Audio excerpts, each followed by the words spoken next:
파3 문제 해결의 창의적 접근에 대해서 한번 살펴보도록 하겠습니다. 우리가 문제 해결의 그 과제가 나면요, 이제 거기에 대해서 이제 창의적 관점에서 대안을 설정하게 돼요. 대안을 설정한다면은 이제까지 안 썼던 뭐 차별적인 대안, 뭐 다른 말로 얘기하면 발상의 전환이라고 얘기합니다. 뭐 여기에 좀 포션을 두셔야 되는데, 우리가 발상의 전환하면 어떻게 하는 게 좋은 건지, 대표적으로 발상의 전환의 대가인 예술가예요. 피에로 만조니 한번 사회를 들어보도록 하겠습니다. 피에로 만조니는요, 좀 엉뚱한 사람이에요. 화장실에서 일을 볼 때마다 심한 예술적 충동을 느낀 겁니다. 천재 화가의 몸에서 나온 것은 모든 게 예술의 도구가 될 수 있다. 그래갖고 본인의 이 대변을 25일 동안 모은 겁니다. 그리고 이제 25일 동안 모아서 그걸 가지고 예술 작품을 만들었어요. 대단한 발상의 전환이죠? 한번 생각해 보세요. 어떤 예술 작품이 나왔을 것 같아요? 바로 뭐냐면요, 통조림입니다. 자신의 이 대변을 가지고 25일 동안 모아서 통조림을 만들었는데 325개를 만들었어요. 작품명은 천재 화가의 뭐 이거 아시겠죠? 자, 요 통조림이 한 개당 얼마에 팔렸을 것 같습니까? 네 번째 캔은요, 런던 갤러리에서 2002년도에 38,000달러에 구입했어요. 이젠 가속도가 붙었어요. 겨울에 얘기할 때마다 본인의 입김이 나가는 거예요. 그래서 이것을 풍선에 담았습니다. 제목은 천재 화가의 입김입니다. 그래서 이걸 가지고 예술 작품을 파는 거예요. 날개 돋친 듯이 팔려나갔습니다. 그러니까 신문 기자들이 이제 비난하는 겁니다. 예술 갖고 장난치지 마라. 그러니까 피에르 만조니는요, 이때 얘기한 겁니다. 나는 팩트를 추구하는 예술가다. 팩트를 추구하는 예술이 무엇인지를 보여주겠다 하면서 살아있는 조각전을 열었습니다. 당연히 좀 많은 사람들이 몰려들었었겠죠. 딱 가보니까 있죠. 누드 모델 두 사람을 딱 세워놓고 거기다 사인한 겁니다. 피에르 만조니. 살아있는 조각상입니다. 그러니까 이제 이걸 보고 또 당연히 비난이 있었겠죠. 예술 갖고 장난치냐? 그러니까 이제 본인이 나는 살아있는 지구도 조각했는데 이렇게 얘기한 겁니다. 그래서 보여달라고 그랬어요. 왜냐하면 지구는 끌고 오지 못하지 않습니까? 그러니까 피에르 만조니가 그러면 나를 따라서 자, 뜰로 한번 나가보자. 뜰에 나가갖고요, 딱 봤더니 조각을 하고요, 올려놓은 받침대를 대자라고 얘기합니다. 이 대자를 거꾸로 딱 엎어놨다. 이게 바로 피에르 만조니가 세계적인 작품으로 등극한 세계의 대자입니다. 자, 발상의 전환은요, 우리가 생각하는 사고의 이 포지션을 좀 뛰어넘는 거예요. 근데 많은 분들이 이 사고의 범위를 뛰어넘는 게 상당히 어렵고 힘들다 이렇게 얘기를 합니다. 자, 창의적으로 생각한다, 발상의 전환한다 이럴 때는 여기를 벗어나야 돼요.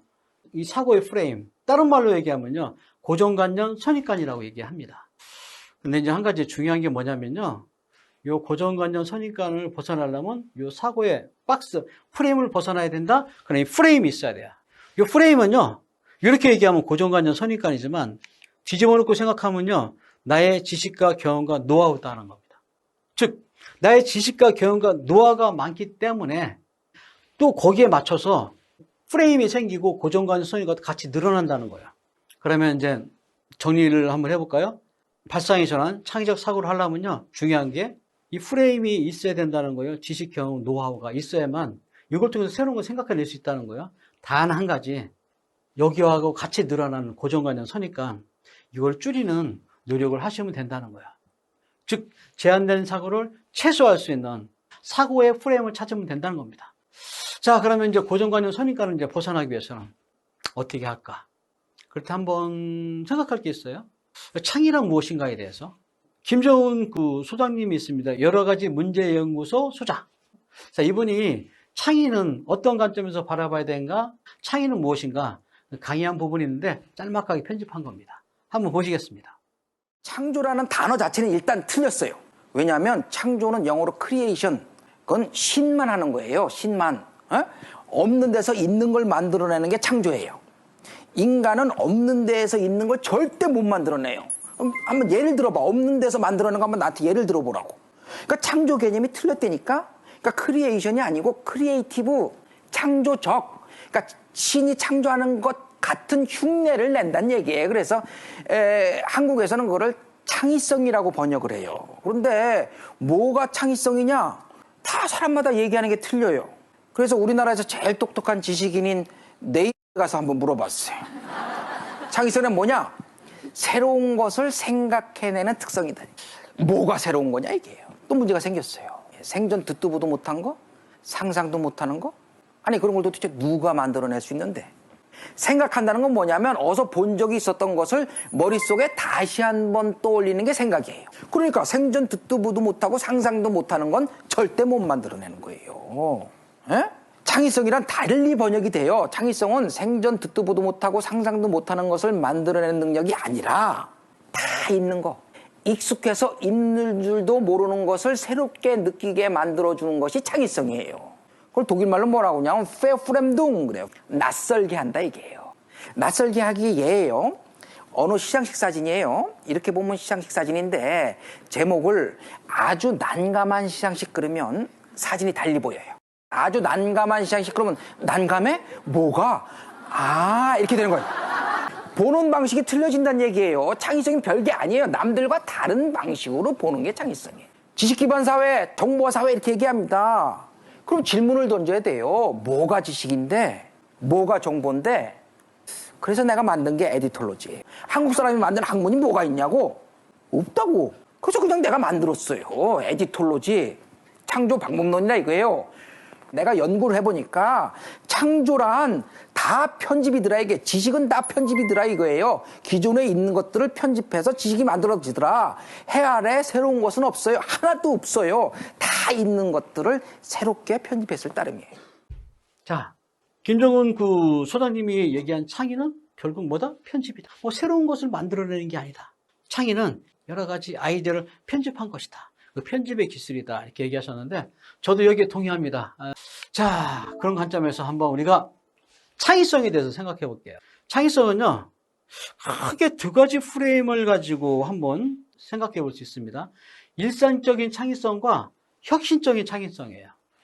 일상적인 창의성은 뭐냐면요, 생활하다 보니까 지금 하고 있는 것을 좀 더 보완하거나 개선하거나 응용하는 이런 창의성이에요. 근데 우리가 새로운 대안을 만들어낸다 할 때는 이 일상적인 창의성의 비중이 상당히 높다는 겁니다. 그러니까 여기서는 이제 보완, 개선, 응용하면 새로운 것을 이제 창조하는 패턴에 대한 포커스가 많이 들어간다. 또 혁신적인 창의성입니다. 어떻게 보면 이제까지 안 썼던 새로운 방법을 만들어낸다.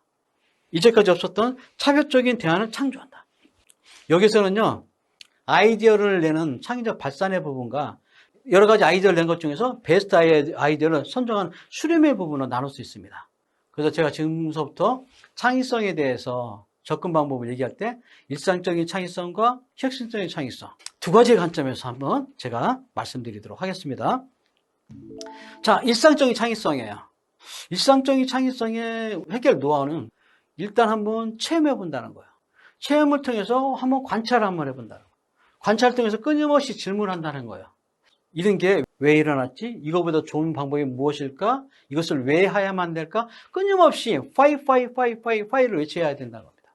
그럼 파이를 외치다 보면요, 본질을 바라볼 수 있고요, 그걸 이해할 수 있고 이걸 통해서 공감을 이뤄낼 수 있다는 겁니다. 다시 말씀드려서 나의 관점으로 접근하지 마시고요, 상대방의 관점에서 말로만 하지 않고 직접 체험을 통해서, 관찰을 통해서, 질문을 통해서 이해도 높이고 공감도도 높이고 이러면서 개선하고 보완하고 또 응용하는 이런 패턴을 가져가셔야 된다는 겁니다.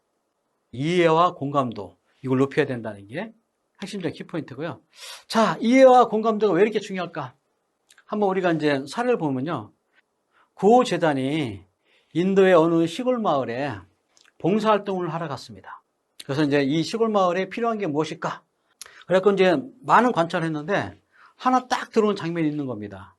이 동네 아낙네들이 하루에 물을 기르러 가는데 오후 2시에서 한 5시까지, 길게는 4시간, 짧게는 3시간 정도 이렇게 끼리끼리 모여서 물을 기르러 가는 거예요. 먼 거리를.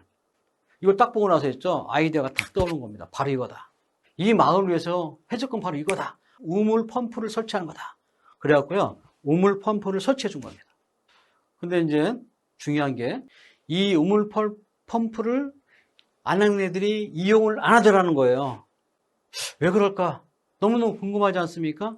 그래서 이제 직접 이 동네 야나네들한테 물어본 겁니다. 그래서 가만히 얘기를 들어보니까요, 이 아낙네들한테 하루에 물 길러 가는 시간이요, 그 시간은 고행의 시간이 아니고 고통의 시간이 아니고 이 아낙네들에게 일상에서 탈출하는 도피처였다는 거예요. 대가족이 좁은 데서 옹기옹기 몰려 있으면서 살림하고 청소하고 얼마나 힘들었겠어요. 여기를 탈출하는 도피처가 바로 그 시간이었다는 겁니다. 근데 이제 이런 거를 전혀 모르고 나만의 생각으로 펌프를 설치해 주자. 완전 실패를 했죠. 자, 우리가 이제 일상적인 창의성에서 생각하는 거 올 때 있죠. 그래서 가장 중요한 건 뭐냐면, 새로운 아이디어를 내고 응용하고 보완하고 개선할 때는요, 중요한 게 직접 참여해서 시험도 한번 해보고 질문도 해보면서 정말 이 사람들이, 그리고 문제 해결자가 원하는 게 무엇인지를 들어보고 이해도 하고 공감도를 높이는 게 그 출발점이라는 거예요. 이걸 통해서 본질을 바라보고 그 본질을 해결하는 프로세스를 가져가야 된다는 겁니다. 그럴 때 가장 첫 번째 출발점, 누구를 위한 문제 해결인가? 어떻게 보면 이제 문제 정의하고 조금 틀려요. 논리적 접근에서 문제 정의는 우리의 문제가 무엇인가, 문제가 어떤 상황에 있는가, 핵심 무엇인가를 이제 찾아내는 거지만, 이렇게 여기에서 그 문제의 정의는 바로 뭐냐면요, 고객이 직접 원하는 문제 해결의 방향성이 무엇인가를 찾아내는 거예요. 그 본질을 좀 더 축약적으로, 누구를 위한 문제 해결인가? 그 문제의 대상, 여기서 발생되는 문제가 무엇인가? 이게 왜 발생되는 니즈? 그래서 대상자가 소망하는 바, 기대하는 바가 무엇인가? 이걸 명확하게 찾아내야 된다는 겁니다. 그러면 이게 명확해지면요, 이 관점에서 나름대로 우리가 문제 해결을 위한 대안을 만들어낼 수 있다. 자, 그럴 때 한번 소망하는 바, 기대하는 바의 설정. 어떻게 보면 목표의 설정이라고 얘기할 수 있는데, 이번 좀 목표의 설정은 좀 관점이 좀 틀려요. 상황이 우호적이고 역량이 높으면, 다시 말씀드려서 그 문제 해결할 사람이 상당히 우호적인 상황에 있고 그 사람이 역량이 높으면 어떻게 한다? 목표의 수준을 높인다. 근데 문제 해결을 한 사람이 그 처한 상황이 여의치 않고 역량이 낮으면 목표의 수준을 낮추어라, 이겁니다. 그리고 여기의 관점에서 이제 대안을 수립하시라 하는 겁니다. 간단하게 한번 말씀드려 볼까요? 목표를 높여라, 이렇게 얘기를 해요. 그래갖고 이제 반에서 25등 30등 하는 그 친구한테 너 어느 대학 갈 거야? 이렇게 얘기해요. 서울대학이요, 이렇게 얘기합니다. 목표를 높이라고 얘기하니까. 맞습니까? 그 사람은 지금 처한 상황이 여의치 않고 역량이 굉장히 낮다는 거예요. 그러면 지금 서울대학이 중요한 게 아니라는 겁니다. 지금 당장 중요한 건 뭐냐면요, 목표의 수준을 낮추라는 것은 지금 당장 25등 30등 성적 요거를 한 단계씩 레벨업 시키는데 수준을 맞추라는 거예요. 이번에 25등 했으니까 어떻게 다음에는 저기 20등을 가고, 20등을 갔으니까 다음에는 15등을 가고, 그리고 정말 상위권에 딱 갔을 때 그럼 상황이 우호적이고 그 사람 역량이 높죠? 그럼 이제 목표의 수준을 높여야 된다는 겁니다. 너 어느 대학 갈 건데? 난 서울대학을 갈 것이다. 이렇게 한 단계 더 나아갔고, 난 서울대학을 나와서 어떻게 하겠다? 인류에게 공헌할 수 있는 어떠한 포지션을 가지고 움직이겠다. 이렇게 목표의 수준을 높일 수 있다는 겁니다. 바로 그거예요. 이런 이제 소망하는 바, 기대하는 바 설정. 응?